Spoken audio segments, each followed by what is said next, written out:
शस्त्र परवाना शिफारसीचा मुद्दा आता मुख्यमंत्र्यांकडे जाऊन पोहोचलाय। कुणाचीही गय केली जाणार नाही असं मुख्यमंत्री म्हणालेत, अशी माहिती अजित पवारांनी दिली आहे। निलेश घायवळ प्रकरणामध्ये विधान परिषद सभापती राम शिंदे आरोपांच्या फेऱ्यामध्ये सापडलेत। शिवसेनेच्या संतोष बांगर आणि तानाजी सावंतांवरही आरोपांचा फेरा आहे। रोहित पवारांनी त्यांच्यावर गंभीर स्वरूपाचे आरोप केलेत। मुख्यमंत्री फडणवीस राम शिंदेंसह बांगर आणि सावंतांबाबत काय निर्णय घेणार हे पाहणं आता महत्त्वाचं ठरेल।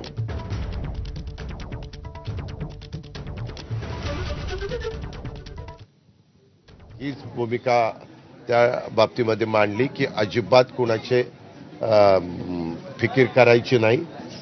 ज्यांनी कुठं चुका केलेल्या असतील त्याच्यावर रीतसर कारवाई करायची आणि एकंदरीतच ह्या सगळ्याची चौकशी करून जे कोणी दोषी असतील, जे कोणी संबंधित असतील त्यांच्यावर पुढची ऍक्शन घ्यायची।